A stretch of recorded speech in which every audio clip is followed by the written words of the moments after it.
Hello అండి. ఇది వింటున్నారా? చాలామంది ఈ మధ్య లే ఆఫ్స్ బాగా అయితున్నాయి. అండ్ టర్మినేషన్స్ కూడా బాగా అవుతున్నాయి.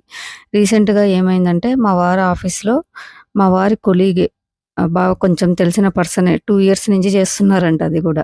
అయితే ఏమైందంటే అతన్ని 1 మంత్ నుంచి హెచ్ఆర్స్ ఇన్వెస్టిగేషన్ మీటింగ్‌కి పిలుస్తున్నారు. బట్ ఆయన అటెండ్ అవ్వలేదు.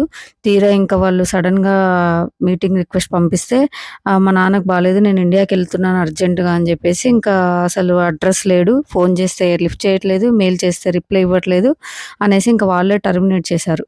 తీరా తెలిసిందేందంటే ఈయన ఎంప్లాయీ లెటర్‌లో జస్ట్ ఒకటి ఈయన ఫ్రెండ్ నేమ్ ఒకటి ఎడిట్ చేసి వాళ్ళ ఫ్రెండ్ నేమ్ పెట్టి వాళ్ళ ఫ్రెండ్‌కి ఈయన ఎంప్లాయీ లెటర్ ఇచ్చాడంట. తీరా చూస్తే అతనికి కూడా అదే కంపెనీలోనే జాబు లాస్ట్ రౌండ్‌లో ఇద్దరు ఫేక్ అని తెలిసిపోయింది. సో, ఈ 2 ఇయర్స్ నుంచి చేస్తున్న ఇతన్ని కూడా